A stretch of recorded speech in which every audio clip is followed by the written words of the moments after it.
Ladies and gentlemen, welcome to another episode of The Left Wing. I am TJ Whitehead, Power is Taken Not Given, joined as always by John Cooper of Counterpoint Politics and returning special guest E.K. Powell from What's Good English. What's good English? Feeling kind of frustrated and disappointed, like about 71 million people about right now. Hey, yeah, well, I got some news for you. It's up to around 74 now. So the numbers on election night, I think, were like 71-66, but now it's closer to 74-71, I think is what it's at now. So I'm in the 71 million disappointed people. I'm sorry. I thought you meant the 71 that voted for Trump. Okay, I'm angry at those folks. I'm angry at those. Okay, my mistake. Yeah. It's been a rough week, boys. But the troops are finally rallied, I think. EK and I were just talking about the curse of being on social media and why anyone would do this to themselves. And I've heard a lot of people over the last week say that they're thinking of giving up, they're thinking of quitting. Yeah, okay, guys, you're down, you're dejected, but man, once you're in this, you are not going away. It's not stopping. It's gonna gnaw at you every night. So I knew they'd be back, and they'll be back eventually. TJ, I don't think I've ever been more motivated, to be perfectly honest with you. Mm-hmm. Like, I felt that way Tuesday night, felt that way a little bit Wednesday. On Thursday, when we had our last show, I was like, okay, I'm starting to feel like let's get the motivation. TJ, I have taken so many meetings with so many different creators. We are doing shit. I am investing so much more into this. We are going to make this a thing. As I said on the show, whether it is us or someone else, I don't give a shit. But we need this space to take off more than anything. Real quick, hold on. Is someone's TV on or something? I hear like a muffling noise back.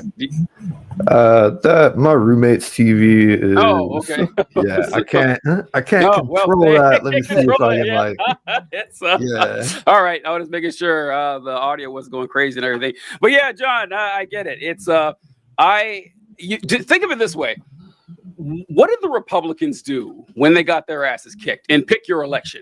They got back on the horse and they got to work. And this is one thing I would say that I do respect about the Republicans. It's not a lot, but they put in the fucking work, man. They do. They have not taken their foot off the gas since the civil rights movement, and shit is paying off. You gotta admit it. Am I right, EK? Am I wrong?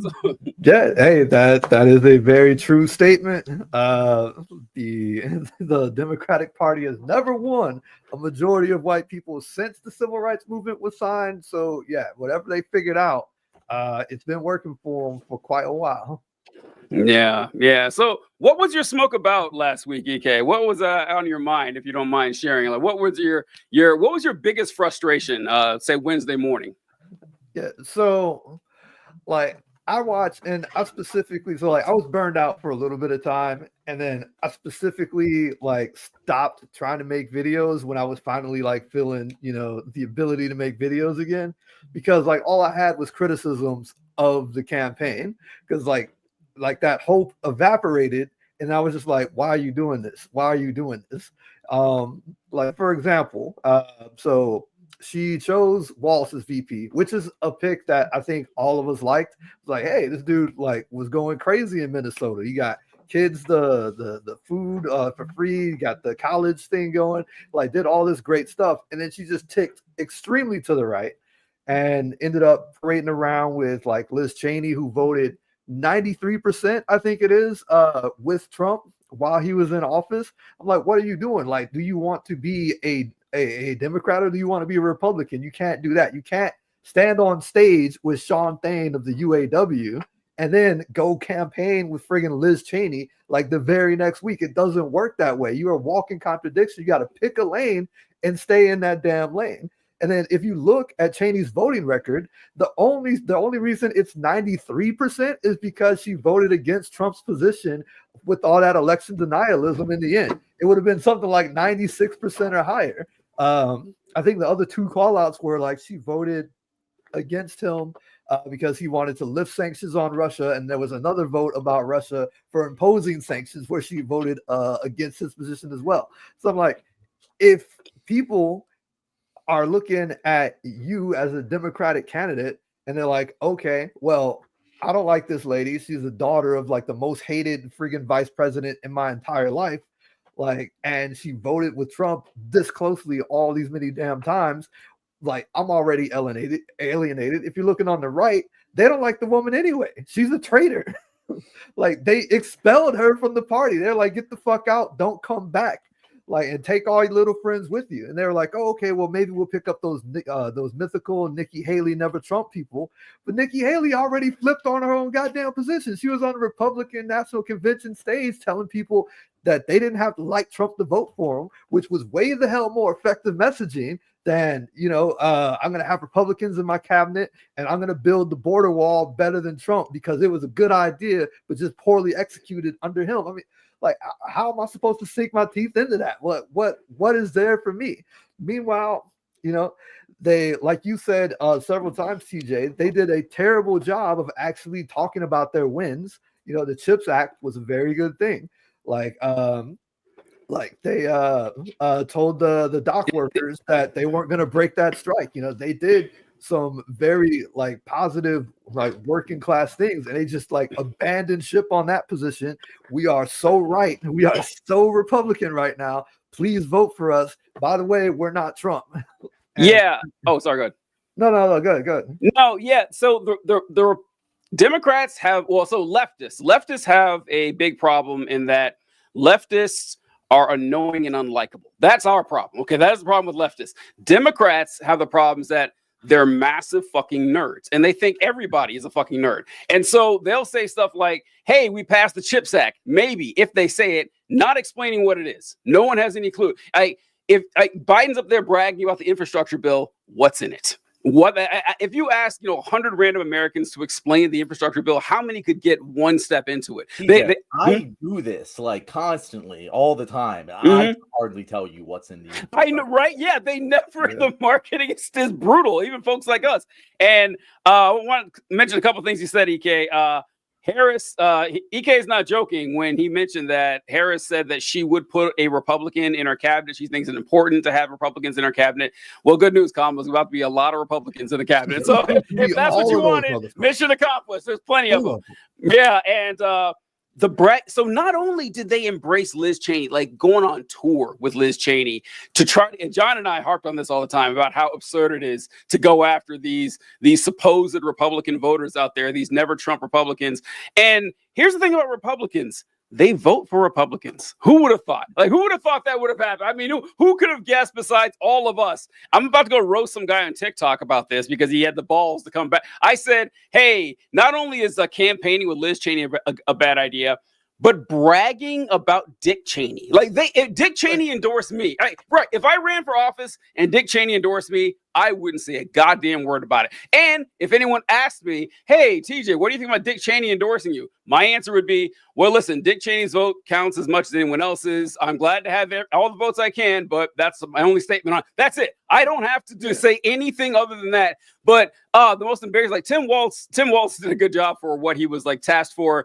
But man, the lowest point by far was him on Jon Stewart saying, we got a broad coalition. We got Taylor Swift. We got Dick Cheney. It's like, and Jon Stewart is sitting there like, buddy, this is a horrible idea. What are you doing here? And he's, no, my boss told me to do it, so I got to do it. But yeah, it's pretty rough. What do you think, John?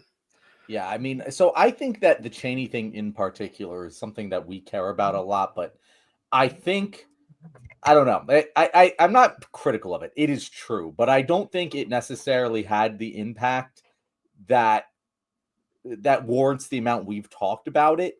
I think it is more indicative of a strategic error of, in general, you don't beat Republican with Republican like. Correct. And there is, median voter theory, and I think this has been true in the past. In a less polarized environment, the conventional wisdom is to tack toward the median voter.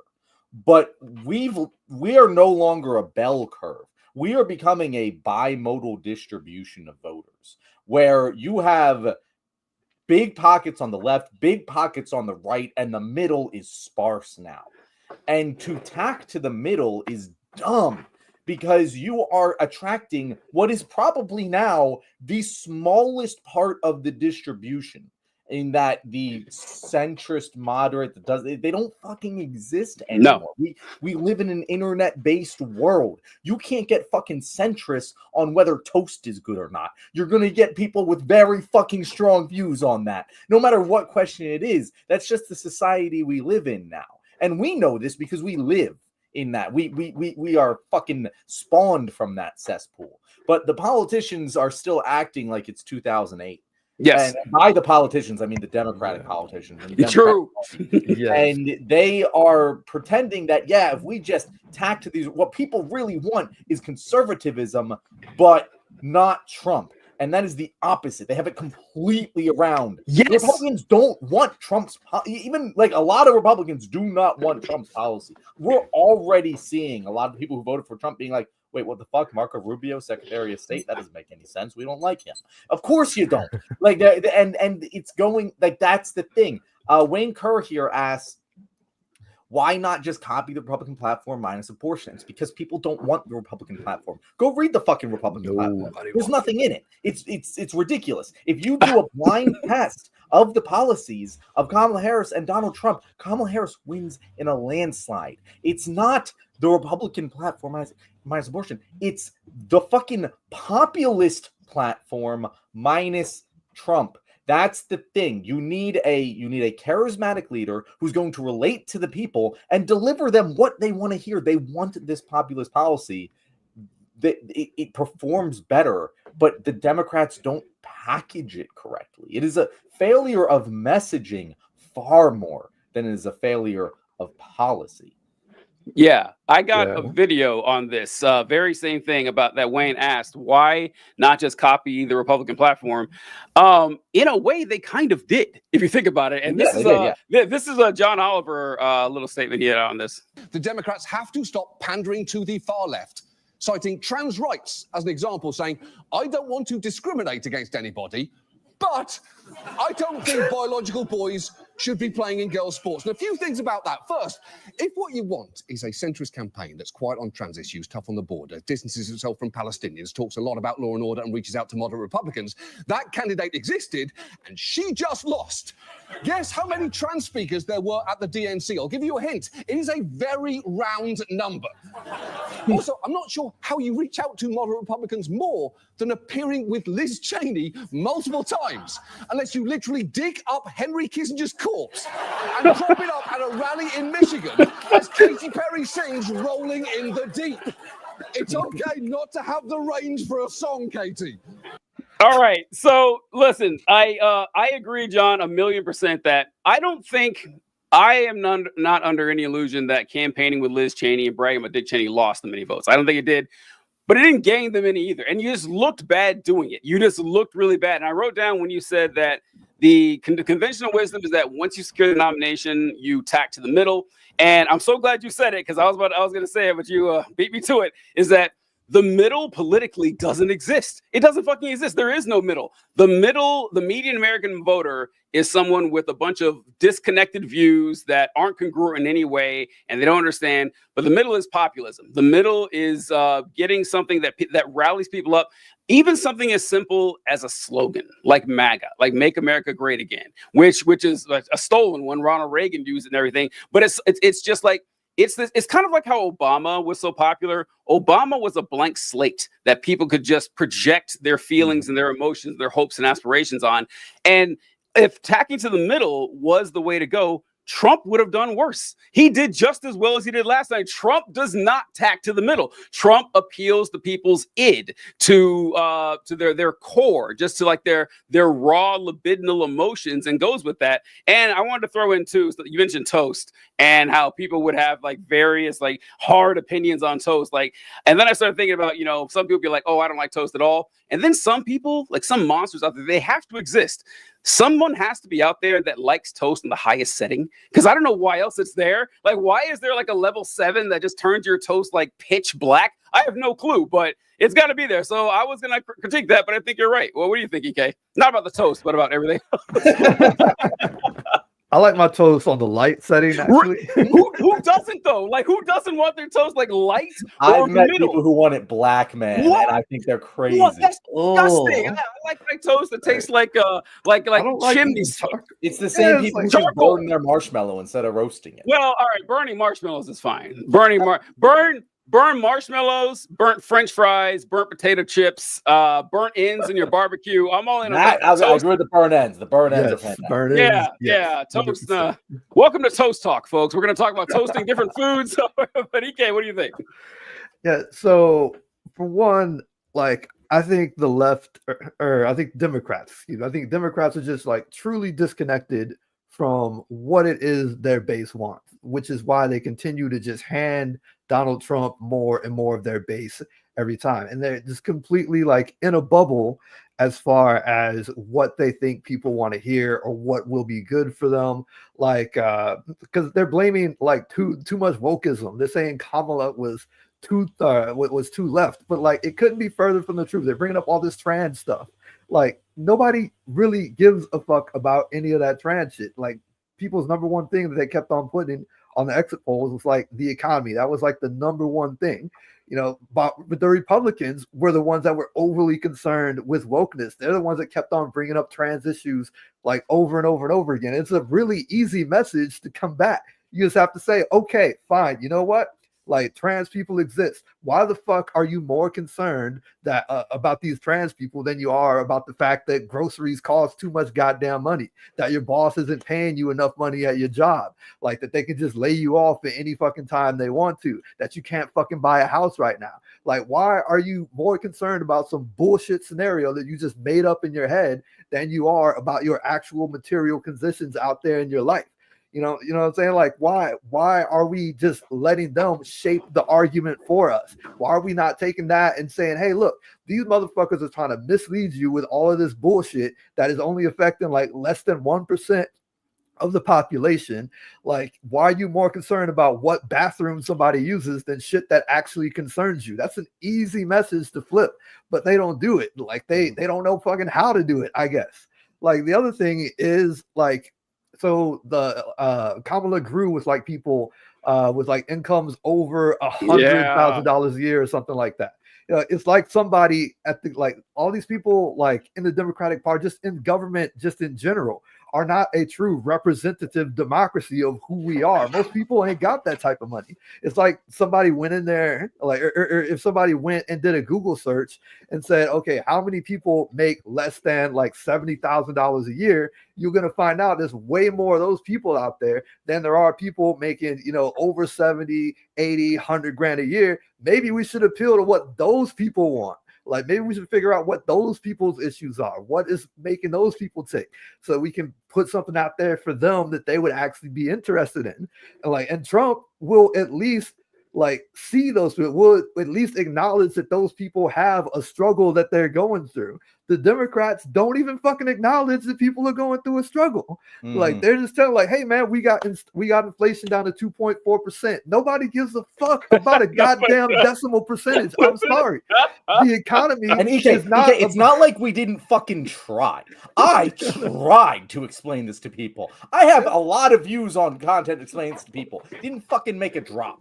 You're not gonna make people understand that. Like it just doesn't work that way. Yeah, they say some shit and then they expect they expect Democratic voters like to be able to explain that shit to their friends and their homies. Like, I already got a hard enough fucking time figuring out what the goddamn 2.4% thing means to me. Now I gotta fucking make you understand that shit. Come on, man. You know what it's like? It's like, so when he gets talking about the inflation on 2.4%, that's pretty much the optimal level of inflation. That's about what you want for your economy. Now, if inflation is, 10%, that's really bad news. But if it's 0%, it's also bad news. Like a little bit of inflation is good. Like the government, if inflation falls too low, that fucks up the economy as well. But it doesn't matter if you tell someone, well, actually, we're at the optimal rate of inflation when everything is more expensive and their life is a lot worse. Because, all right, I'm glad in the macro, that's fine, but this thing still sucked for me economically. What it reminds me of is, you ever talk to someone who's from like Texas or Mexico or the Middle East or something, and you'll say something like, oh, yeah, man, it was 90 degrees outside. Like, That's nothing. Back where I come from, it's 98 every single hour. All right, great. I'm glad I'm still hot. Okay. I'm still roasting over here. And people do it with cold too. I hate when people people are allowed to be uncomfortable. They are. It is fine if they can just express that. It's okay. And the Democrats keep talking on like this esoteric level that doesn't really affect regular people. And I wanted to, Mark says, you guys are also wrong. I said weeks ago that Trump was tacking to the center and asked whether Kamala would. Remember? Burnt Toast remembers. Good reference there. We said Trump didn't tack to the center. Trump was like, there's nothing. I am interested to know where he tacked to the center. Like he tacked center on abortion. And that's kind of he was just wishy-washy on it. It's like, well, it's up to the states. He just kind of stated the way things were without ever denying that he would do maybe he did deny he would do a national abortion. Trump wasn't campaigning with Democrats, bro. Trump wasn't he was not actively attempting to get Democrats to vote for him. He was calling Democrats evil. Yeah, and pedophiles. Every chance he wasn't trying to play nice. Like, I don't know what that even is referring to. And I don't know how Kamala could have tacked to the middle more. I really don't. I mean, I'd like to know because, I don't remember the conversation, Mark, about asking if Kamala would tack to the middle. I don't know how much more she could have possibly done it. And what's another? Mark said another one here, where both John Oliver and Jon Stewart get the identity politics wrong. Is the Democrats played that song for 4 years and then 4 months want to do it more? No. Okay, Mark has made a decent point right here. So one problem with the Democrats is that we were talking, I don't know, it was before the show, right at the beginning of the show, we mentioned how the Republicans have not taken their foot off the gas since the civil rights movement. When they saw Black people get rights, when they saw women get rights, when they saw, Christianity stop being forced upon the school, they started pushing their social agenda really hard. The Democrats kind of peeled off economic stuff and started focusing on social stuff because the social stuff was important. It's not like it wasn't, but they did. This is true. Democrats do wander off into some directions that are unnecessary, or at least of less importance of things that Bernie Sanders talks about. For example, we'll get to him pretty soon. I like Latinx is the easy one, where it's something nobody asked for, no one thinks is doing any good. Where we're gonna write defund the police on crosswalks, or Black Lives Matter on crosswalks, then increase the prison salary, stuff like that. And this is why I talk about it's not just Democratic politicians do this, but leftists do this too. Because I mentioned how we're acerbic and annoying in a lot of ways. You guys have all had conversations where he's like, oh, that's kind of dumb. And someone's like, it's kind of ableist there, buddy. Just total killjoys in every chance they possibly get. And that is obnoxious. Now, you can't say that about the Harris campaign. Now, you can say that is a systemic problem within the Democratic Party, the big D Democratic Party in general, but you certainly can't blame that on Kamala.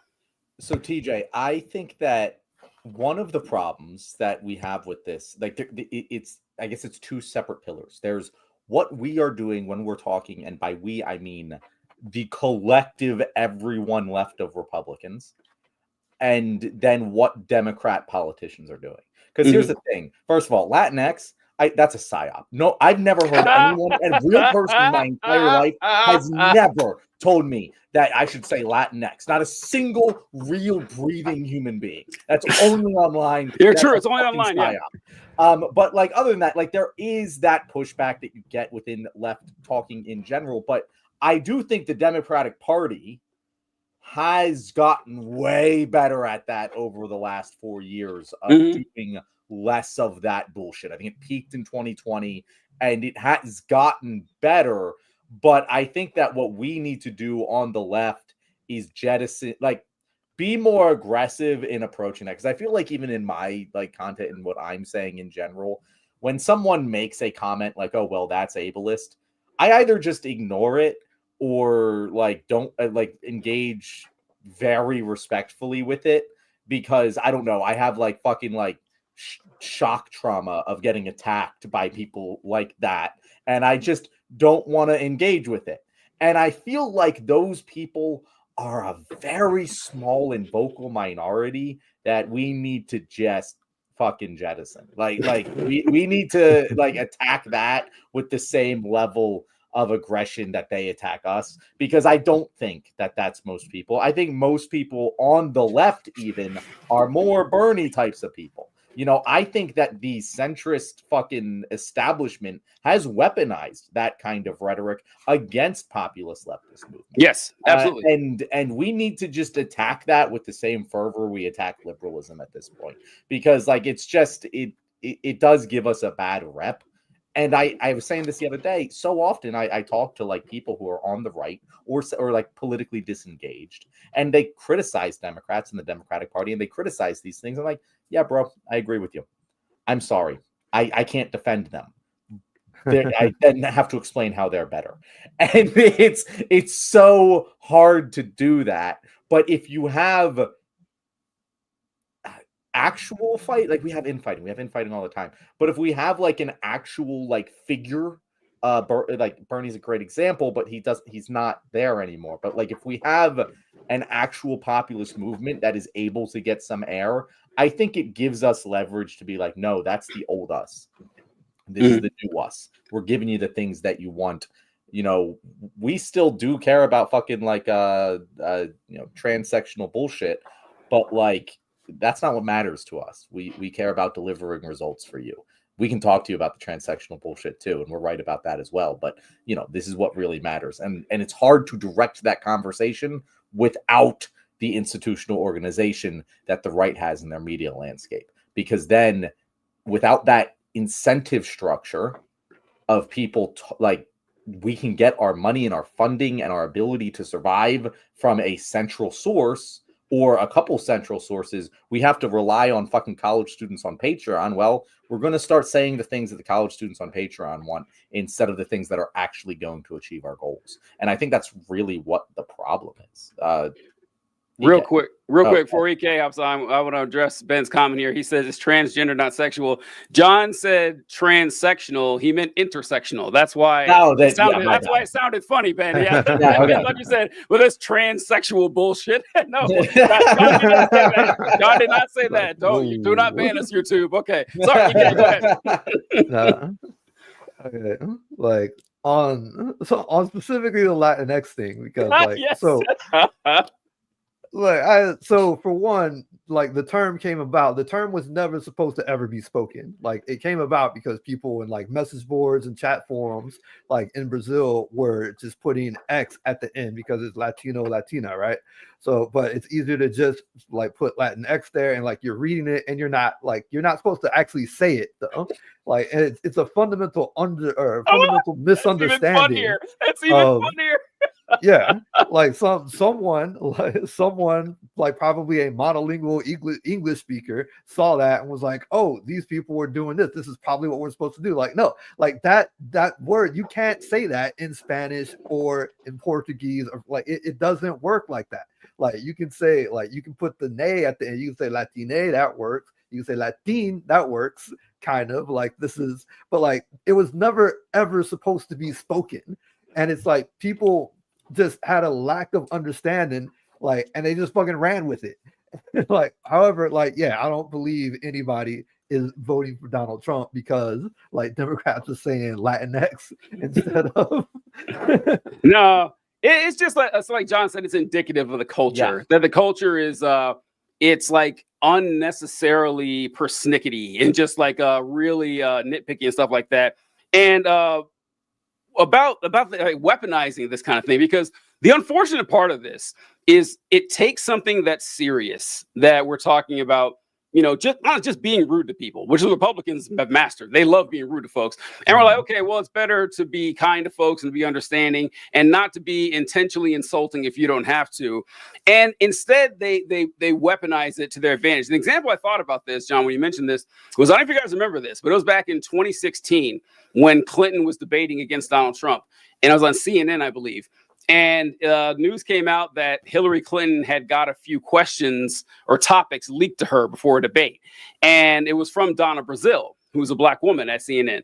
And I remember them asking, she did it, like they found the records. She actually gave her the questions. And they asked Donna Brazile, hey, what's up with this? And she says, oh, this is what you guys do? You guys attack black women? That's what you do? Fuck that. Like, that's what I'm saying. Like, that's what gets people pissed off, because you're just using this as an out.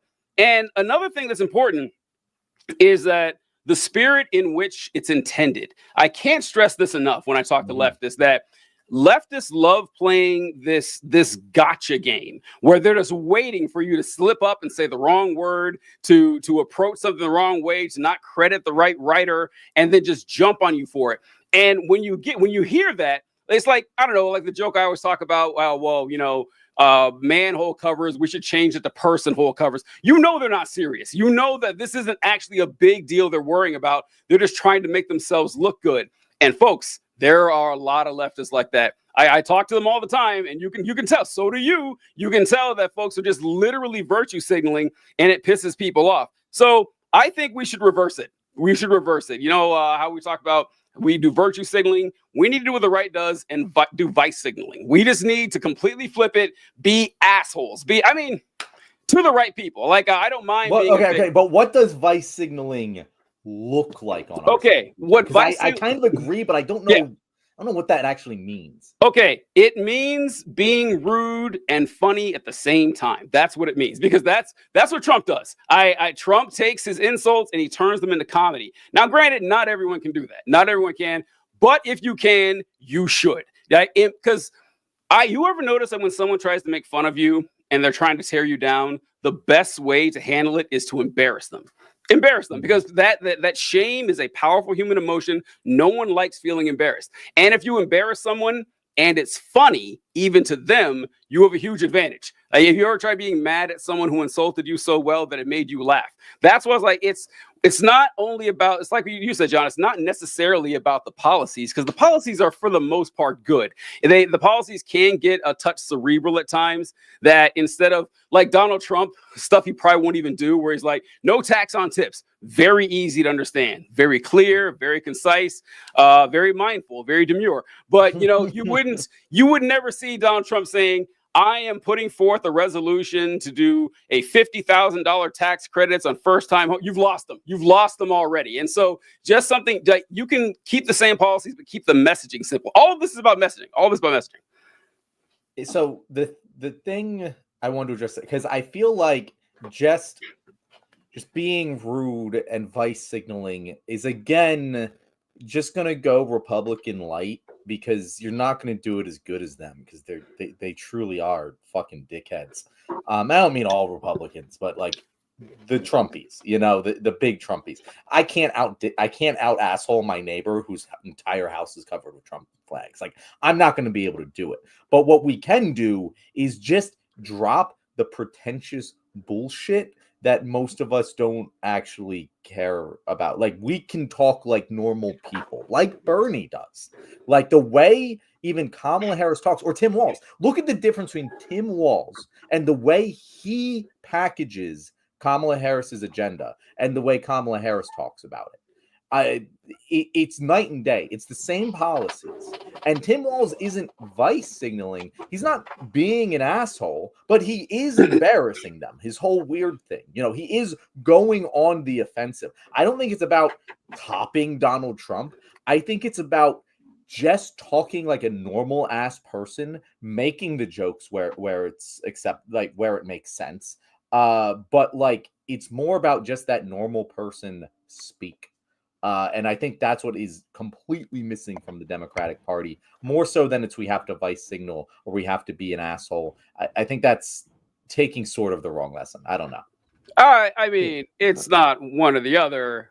I am saying be an asshole, though. If you are truly an asshole, be your authentic self. Yeah. Be your authentic self. Kamala Harris can't be an asshole. Right. But yeah. You know what I mean? But I'm sure there are Democrats out there who very much can. Sorry, again. Good. No, I can.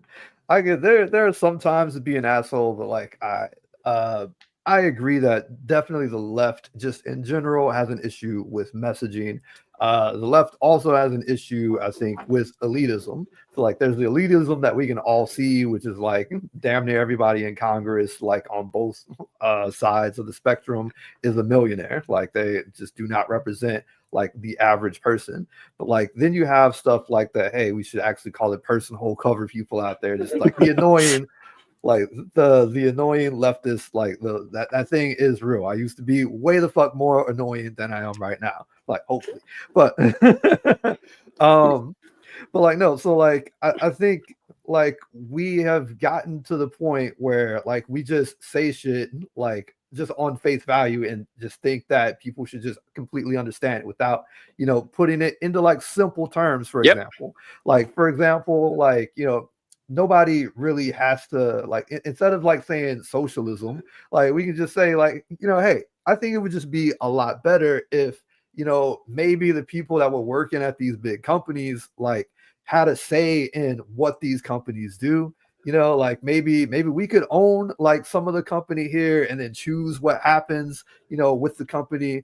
You know, maybe we can all get shares of the company or something like that. You know, just like we don't have to talk about, oh yeah, socialism is when the workers own the means of production. Like nobody's got fucking time to like dissect that and figure what the fuck that shit means. Just break it down in like very simple terms. You know, like don't say tax the rich. You know, maybe just say like, hey man, I think it's just kind of weird that, you know, the CEO of this company is making 300 times what we're making. You know, if that dude just like falls off of the face of the earth for like 30 days, like our job is pretty much going to be the same. Like, you know, the food is still going to be coming in, people still going to be paying. Like, okay, if the Applebee's CEO just disappears for like 30 days, like they're still going to get food deliveries on time. Like all the marketing is still going to happen. The stores are still going to get like all the different new menus and stuff for whatever their seasonal drinks are. The manager in the back is still going to be sexually harassing all of the female wait staff. Taking too many damn smoke breaks. Nothing is going to happen to like anybody that's working at any Applebee's around the entire country. But if Candy calls in on a Saturday night because she got in a car accident, she's not going to make it, everybody at that Applebee's is going to have a bad night. True. You know? So like, hey, maybe we are paying these people way too much money. Maybe, you know, maybe we should like, you know, take that 300 times. So maybe we could just drop that down to like, maybe it should only make like, I don't know, 30, 40, like maybe 50 times max, like what we're making. Maybe we should like, you know, distribute that amongst ourselves, you know, because we're the ones that are actually out here on the front line. Like just break it shit down in just simple ass terms that people can understand, and like stop trying to say like, oh, it's fascism. It's like, okay, well, you know, I just think that this person like is trying to take advantage of a situation in which we're all struggling because because of the economic environments. But like I think these companies and these really rich individuals aren't actually paying us like the amount of money that we need to get paid. I think we have like some actual issues we're all going through, and they're trying to blame it on somebody else who isn't actually doing anything to us. You know, we don't have to say like all of these big ass terms that you kind of need to read a fucking book or take a college course in sometimes, like to get across. We can just explain that shit and educate them along the way. And if somebody says, hey, that sounds like fascism, like, yeah, you know, it does kind of sound like fascism. Like, yeah, what a coincidence. Yeah, I know, right? Yeah, I want to address that because you make a very good point there, EK, in that the things that people care about when they talk about, you know, when we talk about labor, you know, we know what we're talking about, right? But the things that the actual people care about are very different from like what the academic sense is. And I think that what Democrats did here is, because I keep hearing this refrain of, oh, Joe Biden was the most pro-worker administration that we've ever had. And I'm like, I know why they're saying that. Yeah. He did on a meta level have a lot of accomplishments that were pro-worker, but the workers didn't feel it. Mm-hmm. No matter how many times you pulled out the chart, it doesn't matter, because that's not the way people feel right now. And the way people feel matters a hell of a lot more, at least when it comes to electoral politics, than the way their lives actually are. And when you have, you are suffering, you need someone to blame. And Trump gave them someone to blame. His policy isn't going to solve their problems, but they don't care because they feel like they need someone to blame, and Trump gave that to them. Meanwhile, what Democrats gave people to blame was Donald Trump, who wasn't in power and wasn't the one causing them the pain. And that was the failure there, is instead of going, hey, the problem, blame corporations, blame corporate greed, Yeah, blame corporate greed worked, but the Democrats never said it because they're afraid of it. But like that would have worked. People would have gotten behind that message, but the Democrats didn't do that. They said blame Donald Trump, who clearly isn't in power right now. And people were like, that doesn't make any sense. I don't trust you. You're not being genuine with me. I'm not going to look at your graph. Eggs are expensive. Fuck you. I'm going to vote for Donald Trump. Or fuck you. I'm not going to vote. I don't know what Donald Trump's going to do, but I don't know. Your plan clearly ain't working. And that's what happened here. And no matter how many fucking times people say, "Oh, Donald Trump was a progressive agenda," and not Donald Trump, Joe Biden. It doesn't fucking matter. It really doesn't. And we were saying this the whole fucking time. I don't know. I don't know what the actual lesson learned is going to be. Well, I think the lesson is, let's just reiterate what you guys said, that human beings are almost necessarily myopic when it comes to living your life. Like it's honestly amazing that we can do the things that we can do, that your brain is designed to pick fruit and vegetables and hide from lions in the African savannah. That's what your brain has evolved to do to keep you alive. And the fact that we can do stuff far beyond that is a credit to us, but we're still pretty limited by the indelible stamp of our lowly origin. And if you think about it, what you guys were saying that, EK, I love the example you talked about with the CEO and the waitress and everything, because look, you can tell people that, look, it's technically true that Biden's done a good job with the economy, but if it's not practically true for them, they're not going to care. It's not going to care one way or the other. And the example with the Applebee's thing is that, yeah, the CEO is not going to ever bring an appetizer, a fucking irresistible to your table. That's not going to go on, So they're going to blame the person in closest proximity. That's going to be the waitress. And that's going to be true every time. I want to go and pull up the big man himself here and see what Bernie had to say about this election and where are the Democrats and where they went wrong. 60% of our people live in paycheck to paycheck. How do we not talk and fight for raising the minimum wage to a living wage? Dana, on Tuesday in the election in the state of Missouri, a conservative state, they became one of the many states that voted, I think, 58% to raise the minimum wage. Now, how is it that in Congress and the Senate, we haven't even brought a damn minimum wage bill onto the floor? We are the only major country on earth not to guarantee health care to all people as a human right. The Affordable Care Act is a stopgap measure. It is not addressing the real health care crisis in America. Why aren't we saying, yes, health care is a human right? We're going to take on the insurance companies and the drug companies. We're going to pass the PRO Act to make it easier for workers to join unions. We're going to expand Social Security by lifting out. We're going to that the billionaires start paying their fair share of taxes. Dana, all of these issues that I'm talking about, these are not Bernie Sanders ideas. These are, without exception, popular ideas that Democrats, Republicans, and independents support. Now, the people who don't support it is the billionaire class, and they got a lot of power. But we've got to be prepared to take them on. Okay, one thing I want to say, EK, I want to get your opinion on this real quick. One thing that I just realized I didn't mention is I said that it's important to be an asshole. You're right, John. I think I misspoke there. That's not true. It's important to sound angry. That is really important. And so, like, if I come up and I start telling you about these tax policies and these credits and these institutions, you're going to feel like you're in class. And maybe that does work on nerds who went to college, but on your average regular person, they are furious about what's going on. And if you just drone at them like some sort of fucking machine, that's not going to motivate them. So I think that's what's in it. It's so many things just converge in one. But talking like a normal person, normal people get angry at this shit. Normal people are really upset. And if you're some stiff wooden politician, it's not going to work on them. What do you think, EK?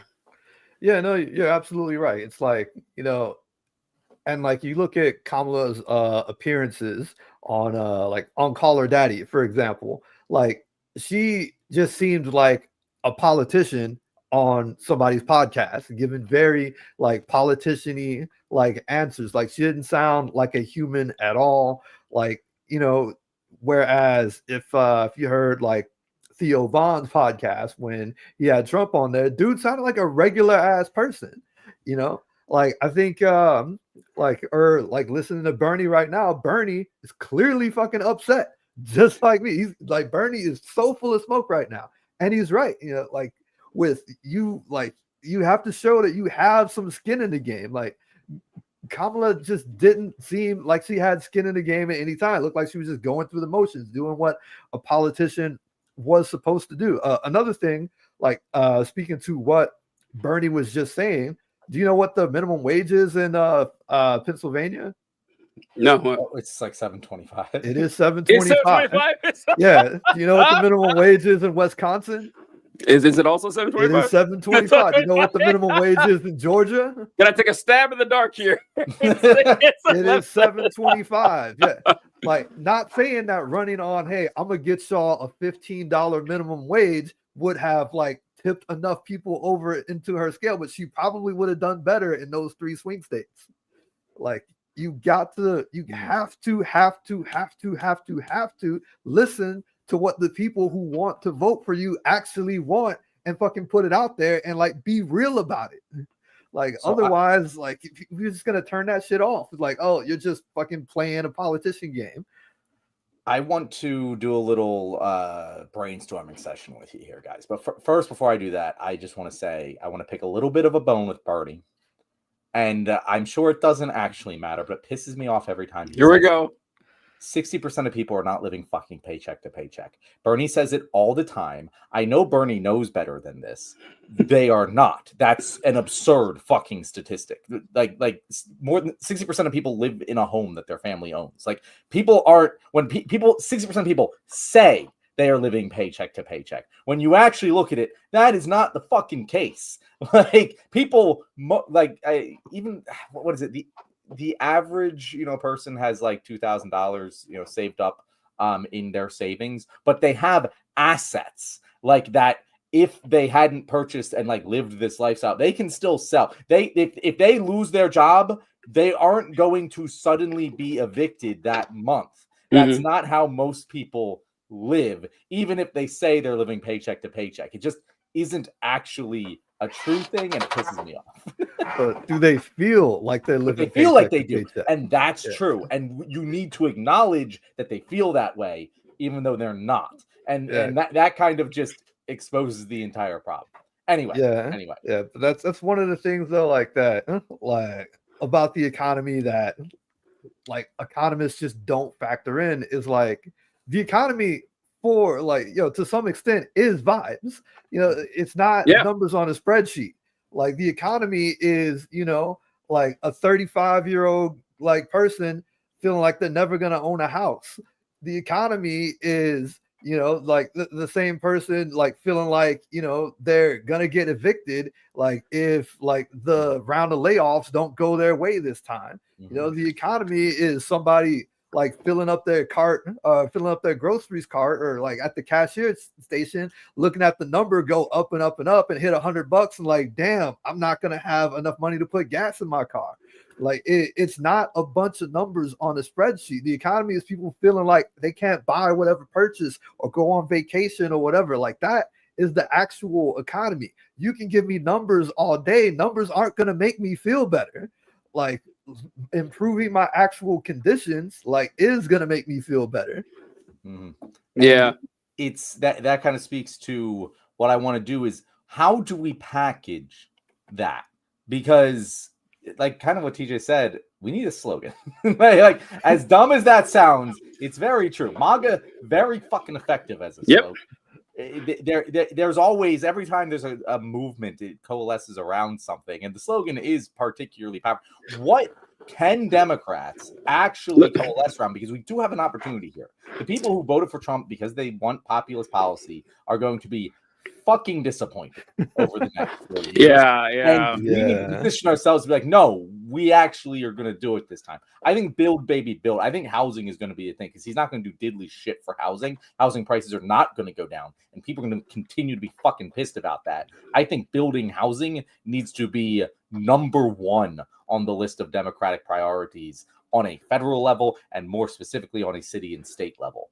I think build, baby, build is the movement that is probably the easiest one, the most effective one, the thing that doesn't need explaining, because it's one of those situations where the common sense, build more housing and prices will fall, is what actually fucking works. But is there any other like policies or slogans or things that you think people will coalesce around if we put it out there. So I haven't tried to think of some, but I thought of one just now, John. It's a good question because it's a lot of marketing. It's all about marketing. It's about charisma and everything. And that if I wanted to package socialism and we want to stay away from the S word or stay away from any buzzwords, I think I would package it as be your own boss. That's kind of how I would put it out there, that we want to strengthen unions and we want to give you a voice at the table at your organization. And we want to make sure that, your boss can't screw you over because you're all, in a way, the boss. And I think be your own boss resonates with everybody, whether you're right wing or left wing. That's just one that came to mind. But I like this idea of trying to package them together. And EK, you mentioned something that you said that Trump sounds like a normal guy. You will not believe the flames I have gotten online whenever I say this, because whenever I say anything about Trump's skill, that listen, you can acknowledge that an evil person is skilled. Okay, it's fine, everyone. But I'm flooded with Trump doesn't sound normal to me. What do you mean he's normal? You think it's normal to want women to die? It's like, guys, I'm so glad you said that because it's true. He does talk more like a normal person than most politicians, and it's very effective.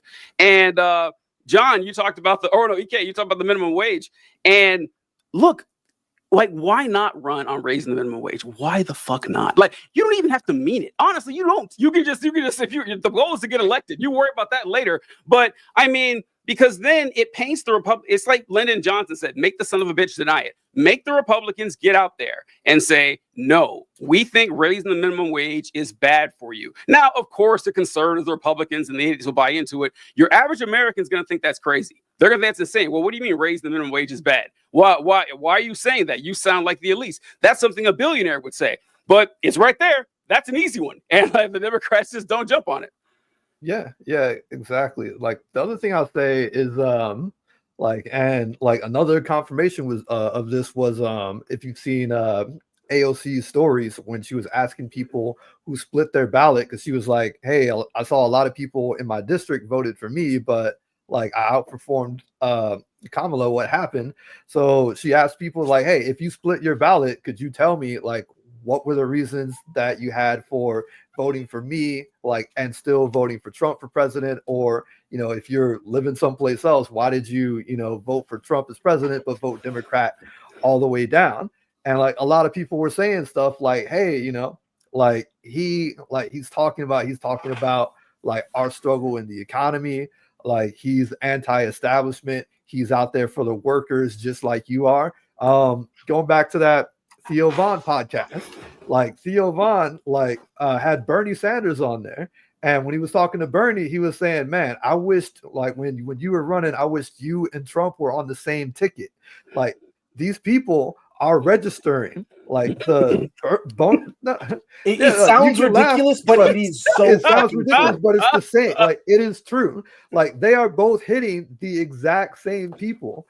It's the thing is Trump will, he sees that he will speak to you, he will speak to you and your struggle. He will say, hey, look, I know you're there. I know you're struggling. I can see you're struggling. And Bernie does the same thing. AOC does the same thing. A lot of those progressives do the same thing. And the Democrats, they don't acknowledge that there's even a fucking struggle for people. So it's if you're getting bullied at school every day, and you got two people that want to be your friend, one of them acknowledges that you actually are getting bullied and the other one doesn't say shit about it, you're probably going to be friends with the one that's at least acknowledging that you're getting bullied, even if they're friends with the motherfucker that's bullying you. That's just the way it is. Oh, God. Well, first off, EK, you say that Trump seems like someone who will identify your struggle. I don't know. Trump seems more like a my struggle type of guy. I don't know. I don't know if you guys caught that Mein Kampf joke, but anyway, for the listeners. But I also wanted to say, I don't know. I didn't see AOC. I saw that she had posted this, asking the questions about why'd you vote for me and not for Harris. I don't know. I just saw that as kind of an opportunity to flex. I got to tell you, let's say John and I both ran for office and the same district in different positions. and a bunch of people voted for John, didn't vote for me. If John made a post like, "Hey, why'd you guys vote for me and not TJ?" It just seemed like a way for them to like dunk on me. Oh yeah, John, you're so much cooler than TJ. Well, it kind of is. It kind of is, TJ. I would feel like shit if I was like, oh yeah. I mean, if they voted for someone who ideologically is the least similar to me, it's like, no, fuck that guy. I'm going with the other one. I thought that was pretty interesting. Ben asked, "Do you think a Bernie type Democrat, like I'm assuming he meant AOC and not alcohol, could run and ever win?" Alcohol would fucking dominate. If you just put a fucking beer up there, he'd be the next president of the United States. But do you think I've said this before, AOC is the future of the Democrat Party. And I think that I don't think it's anyone but AOC, to be perfectly honest with you. I don't see another person John that has her clout, but like it's her. John doesn't like her. No, that's not it. No, it's that. Yeah, it'll be someone like AOC or like AOC, but you know good and well they're gonna give us Gavin Newsom. You know that's what's gonna happen. You know. TJ, that's true. But it's so sad. Okay, now more than ever. Let me lay out the case. Let me lay out the positive. My fucking naive John brain here that believes in humanity. So in 2016, Bernie did the thing that we're talking about here. He struck that popular chord, and he did it in 2022. And in 2016 and 2022, the establishment Democrats had the power to fucking drown him. And the thing is, the establishment Democrats are way weaker right now than they ever were in 2016, than they ever were in 2020. Because in 2016, they just came off of 8 successful years of the Obama presidency. They had the power, the clout, and the hold to crush them. In 2020, they still had control. It was all the same fucking people. Mm-hmm. We won't have the same people. Biden's going to be gone. Pelosi's going to be gone. Schumer's going to be gone. These people are going to be out of fucking power or out of this world because they just died. They will not be lasting all that much longer. There will be a changing of the guard. I hope that changing of the guard are gone. You're going to have this chaos. And who's going to win that chaos, if done correctly, can be a populist progressive. I'm not saying it's going to be, but I think now more than ever, we have Trump in office, which is going to ignite people to go out and vote in the midterms and in 2024. And you're going to have opportunity with less entrenched power being able to stop it. They still probably will win. But I think that now is the opportunity more than it ever has been and more than it ever will be, because unlike in 2016 and 2020, I'm seeing not normie, but fucking mainstream centrist moderate Democrats acknowledging that the party's fucked and that it needs to move in the right direction. In 2016, that didn't happen. They just said, oh, well, this was a fluke. But that's not what's happening this time. The reaction is very different. You think so, EK? I don't know. I mean, Democrats love shooting themselves in the foot and then getting mad at you for telling them to like just aim in a slightly different direction. Just please don't aim it direct. Shut up, otherwise you're gonna get this. That's the. I don't know. I think the money doesn't like the populist like candidates who actually run on something like Medicare for all or something very popular. I think they're gonna look at who they're running against and make a decision then. Like we'll see what presidential nominee JD Vance is looking like in 4 years, because it's like I said, both parties are pretty much captured by capital, right? Like we had freaking I don't know if you saw the news story about Kamala's brother-in-law like basically approving all of the economic speeches, and that's where yeah. Who is her brother-in-law? Who is he? He's the Uber lawyer guy. Oh, great! Oh no, I didn't know that. Yeah. It was a New York Times story, whatever. But so that's kind of why she moved away from hey, we're gonna like go after these price gouging people, and like that just kind of died. Like even though it was extremely popular, like yeah, he was the one that was just responsible for that and just kind of moving the economy talk like kind of rightward. Like, and I can see that clearly happening again. Like the Democratic strategists out there live in a bubble. They talk amongst themselves. They're fucking blaming wokeness right now and saying, "Oh no, it's not because we need to do anything leftist. Like it's actually because like we were talking about trans people too much, and like like people were saying defund the police, even though nobody fucking said defund the police." Like the entire fucking time through the campaign. Like if you look at it, the last time people were saying Black Lives Matter and defund the police, the Democrats won the fucking presidency, the House, and the Senate. So, like, but yeah. Here's the thing, EK. I might be Charlie kicking the fucking football here, but like, Trump laid the blueprint. Like Trump just won without the money. Like he had much less money than Kamala Harris did. He didn't need all of that corporate backing, corporate funding in order to win this election. I don't think he proved we don't need money for a ground game. We don't need money for paid advertising. We don't need to be winning the mainstream media. We don't need any of that. You can win an election in 2028 without any of that. And will the fucking establishment still coalesce against you? Yes, they fucking will. But does it matter as much as it did 8 years ago? I don't think the answer is yes. Yeah. That's true. I would say yeah, but with a very strong caveat that you can do it if you're Donald Trump, or at least someone who can. You need a fucking. You need a special person to do that. Like Obama. AOC has that. TJ. AOC has that. I don't. She's got it, but she's not as good as. I don't know. It's a big risk either way. You I just put think AOC against Vance. Yeah, I would imagine that would be. But then again, I thought the same. I didn't think you would need much to beat Trump. But honestly, the fact that Trump won this election is it's more surprising to me than 2016 when it really is. Like as much disarray as the Republican Party was in, the fact that all of their money that was going into the party was just going to pay Trump's legal bills. The fact that, like you said, they had no ground game, they had no traditional metric of success at all. Donald Trump was the singular focus of the entire campaign. And the reason I said that it could work for Trump, but it doesn't work for everybody, is because like the people Trump backs, they don't tend to do very well. So you would need someone who's that's the thing. He's a strength of schedule merchant. Like yeah, Joe Biden, yes, exactly.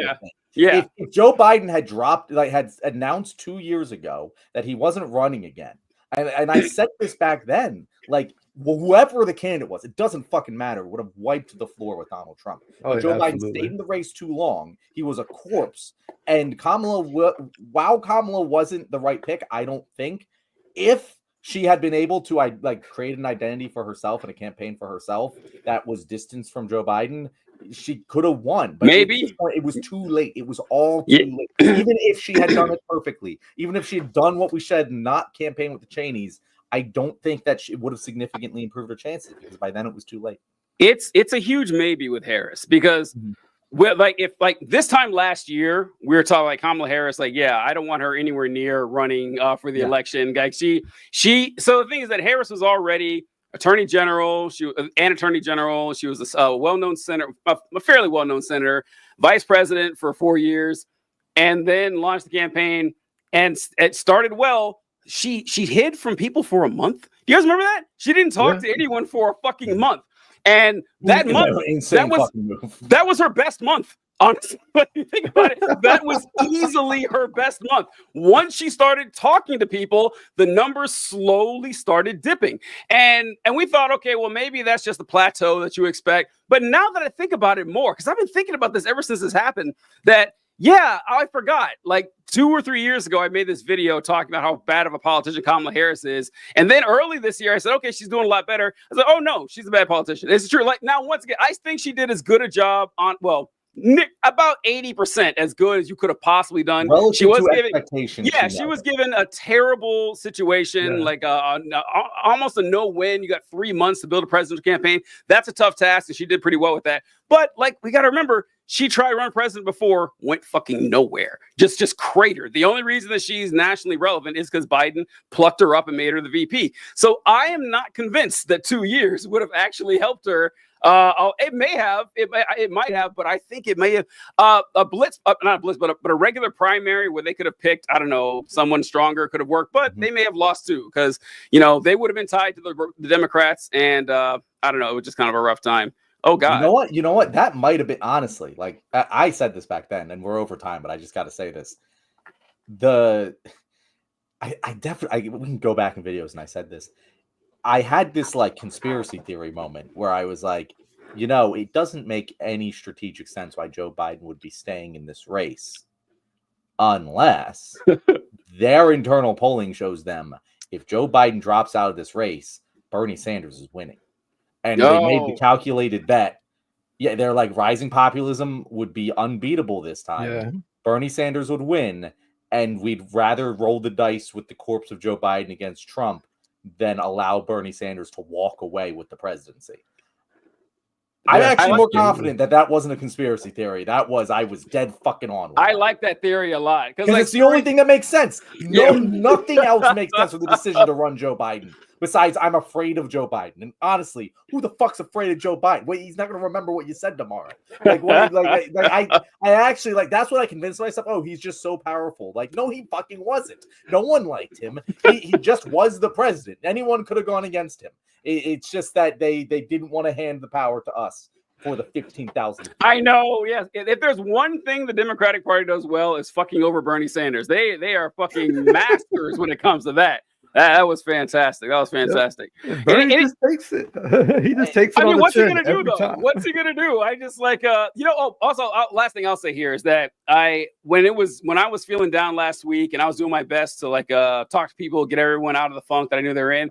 The thing that got me motivated the most was thinking that if Bernie Sanders could make it through the Reagan Revolution, I can make it through this, right? I mean, I saw this video or this picture of Bernie Sanders doing like a gay rights rally in 1983. And I saw he had this video where there was on the congressional floor, like in Congress, as congressman at the time, he said, there's this other congressman there saying, and we got people like Congressman Sanders over here. He's trying to put homos in the military. This is on the congressional floor. And I was like, all right, if Bernie could fight through that, I can fight through this, right? I mean, he had it way worse than we did. Yeah, so I tried it that way. Any closing thoughts, EK, before we close out this episode?